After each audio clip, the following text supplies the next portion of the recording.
Hello and welcome back to r/entitled parents. And if you're new here, I hope you enjoy. Organising a funeral on my own because my mother wants an apology. Thank you everyone for the awards and supportive comments. The comments have kept me sane. I'm having a rough week. Every time I think I'm on top of things, I have to do something that sucks even more. A bit of history then, as this is not a normal situation. My son's father and I were never in a relationship. It was a one-night stand that changed my life forever. He was an obnoxious POS, and we fought all the time. His mother, Catherine, was amazing though, and over the years I had built a relationship with her. When my son was 9, his dad died, pretty much the way he lived, drunk on a motorbike. This was 8 years ago. I made a huge effort to make sure that C stayed in our lives. She grew up in a children's home, and my son and I are basically her only living relatives. She was very sick with lung disease, and last year I decided she was going to move in with us so we could look after her. After much debating, she was fiercely independent. She decided to move in this year. Eventually, during an easing of lockdown restrictions, C moved in with us in May. It was not easy, but it sure was fun. She was so funny, such a great sense of humour, set in her ways but open to everything. I really loved her. My son took her shopping once a week and we were getting into a great routine. I was finally able to spoil her after years of her fending for herself. She was rushed to hospital on the 8th of August with stomach cramps. They then had to move her to ICU as she had a lung infection. On the 13th, the hospital told me that I could come and see her. This was not a good sign, as there were strictly no visitors allowed in hospitals at that moment. I honestly thought she would pull through though. They have told her so many times that this is the end, and she normally always pulls through. Well, anyways, she passed last week, Monday, on the 17th. My son and I have both been wrecks. He was so close to her, and so was I. As I am her only living relative, sort of, I have had to sign the death certificate, organise the cremation, arrange the wake, do all of her paperwork, do her asset list. It has been emotionally draining, and I'm really just very sad. I had hoped to have more time with her. While I'm doing all of this on my own, because my sister lives 6 hours away and has a newborn and a toddler, my mother has not called or messaged. She has not called or messaged me or my son. Nothing. She has told all of her friends and any mutual friends that she is done with me and she will never speak to me again unless I apologise to her. Why would a mother not want to be there for her daughter who is trying to do this on her own? We had a fight on the weekend that Catherine went to hospital. We had gone to visit my sister and help her with the baby. She is battling as her husband is an essential worker and she is pretty much home alone. With an amazing father-in-law by the way, but he is also old. The whole weekend, my mother made it about her. She fought with everyone. She whined and complained. She bossed my sister around to make her coffee. Like, seriously, we are here to make my sister's life easier. She wanted to drag me to the mall for throw pillow shopping. Insane. I had a Rona test so I could play with the babies. No way am I risking my sister and the babies because of throw pillows. She shoved Trump down our throats. Spoiler, we don't even live in the USA. She insisted on reading all of the negative news. On the last day, she was having a go at my poor, exhausted sister, and I just lost it. I told her that she has ruined the weekend for everyone, and we were supposed to be here for sister, but she has made everything about her. She told me to freak off, so I told her to freak off. She told me I'm the biggest disappointment in her life, and if she never sees me again, she is going to be happy with that. I said that suits me too. She said that she's sorry she is not perfect like me. I said I'm not perfect, I'm far from it. In fact, I'm messed up because of you. She told me to freak off again, and I said it's my pleasure. We have not spoken one single word since this argument. She did send my sister a message on the family group saying what a terrible person I am though, on the day that Catherine died. Oh, and the kicker? The hospital called her first to say that Catherine died. She told them that is none of her business and they must call me. They called me at 4 AM in the morning to tell me. She is now telling everyone that I refused to allow her to go to the funeral. Like, what? No one is invited to a funeral. You are given the day and time and you just show up if you want. I honestly do not want her to be there because she will behave so badly, making it about herself, making out that she is so perfect to everybody there. I hate it. Catherine wants her ashes put with her son at his gravestone. His grave is about 4 or 5 hours from where we live. We are going to make a weekend out of it. My dad said my mum will want to come. Neither my son nor I want her there. She hasn't even contacted him to say sorry he lost his grandma. She has accused me of turning him against her, but I have brought him up to stand up to bullies. She is the worst bully. She has called him fat and stupid his whole life. He decided by himself at 10 years old that he was done with her. All the bribery in the world would not make him go to her house. She just wants a free holiday and an excuse to be the centre of attention. Not sure if anyone will read this, but I must say, I feel a bit better putting these words down. Update. Hi everyone, so much crazy stuff has happened in the last 2 weeks, so here's the update. My sister gave me some great advice which I took.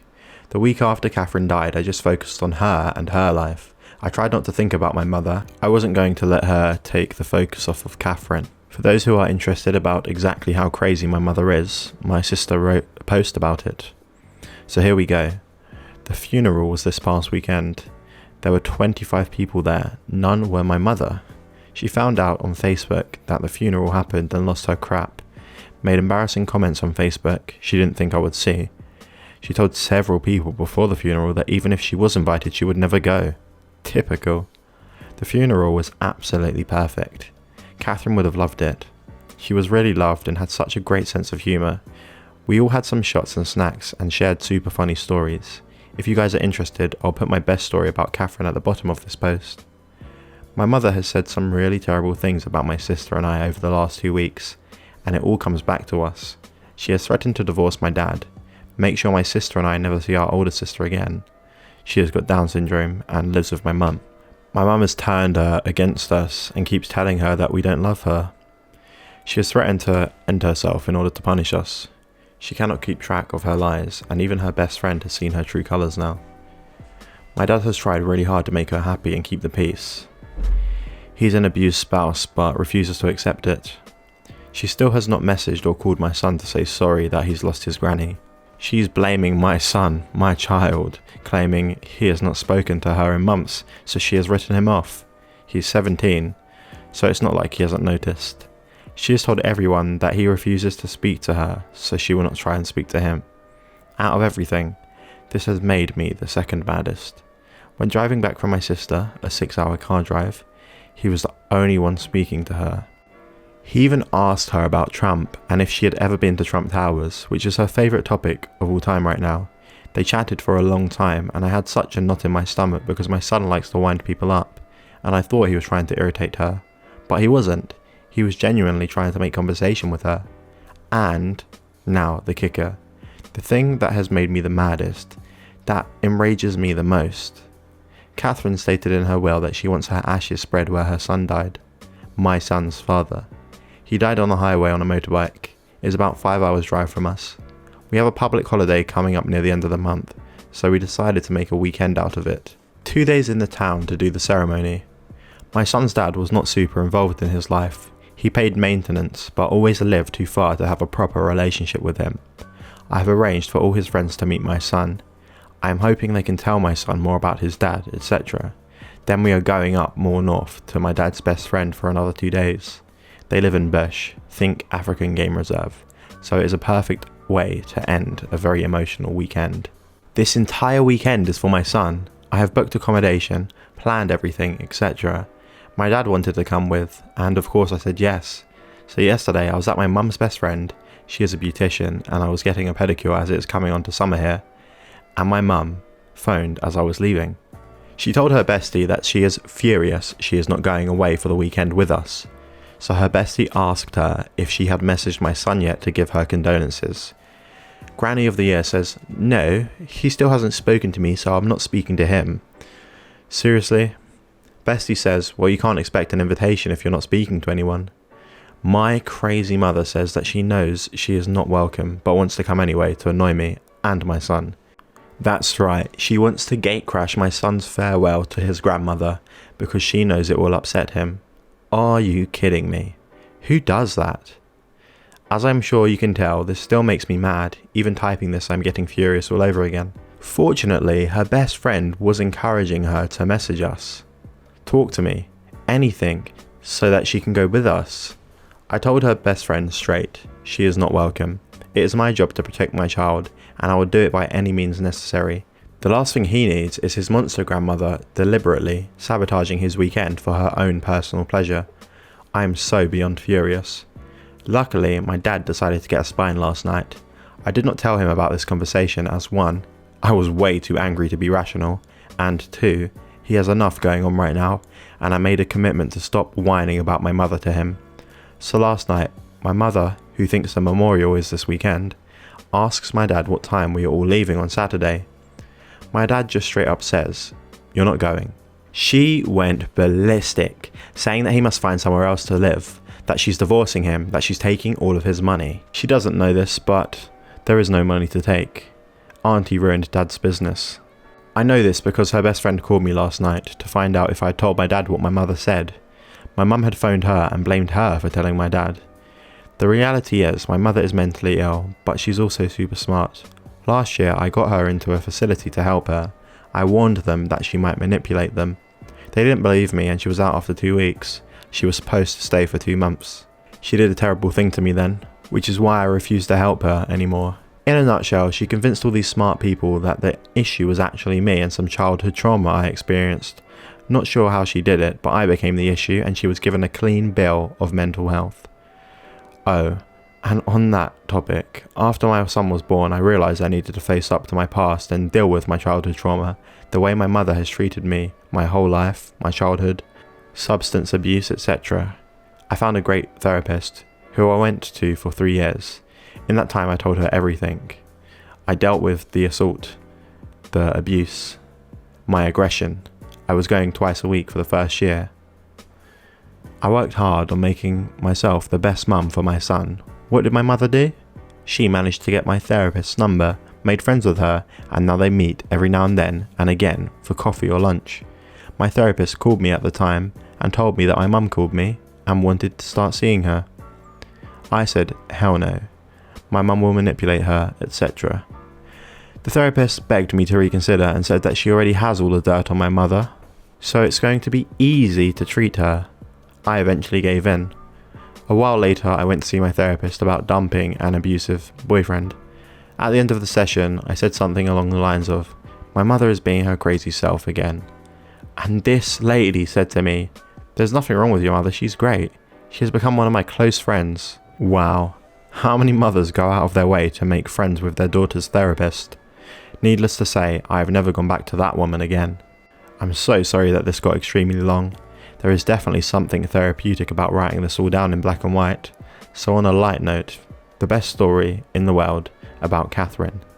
About 3 years ago, she called me and asked me what my now ex-fiancé wanted for Christmas. I said anything geeky. She said perfect. I was expecting her to ask for a definition for geeky, but she didn't, so I assumed she knew what it meant. So, Christmas Day arrives, and I open my gift. Edible underwear.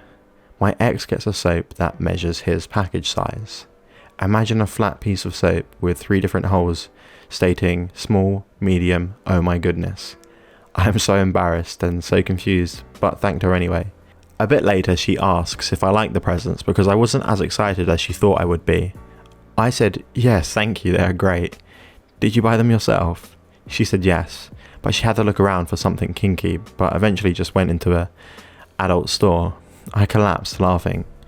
No, Catherine, geeky, not kinky. She was like, I don't even know this word geeky. So I just had an image of her going into an adult store and buying edible underwear and a package measuring soap at the age of 77. Oh, I do miss her. As for the therapist lady, I started going to her when my son was 3. He's now 17, so this was 14 years ago. I was with her for 3 years. I had very, very bad anger issues. I'm so embarrassed when I look back now and remember how I behaved in my 20s. I was 27 when I had my son. So in the last year with her, I was only going once or twice a month. She called me after I'd stopped seeing her for about 4 months or so, saying my mum had contacted her, blah blah blah. To be honest, I really thought she would help my mum knowing what she had done to me. I really thought finally someone will see what I see. It was only about 6 months or so later that I went to her again to get advice about lose a boyfriend, and that was when she slipped up that my mum is great. About 2 months after that, she gave up her practice to help companies become B compliant, which was more profitable in my country. However, my mum and her are still friends. Wow.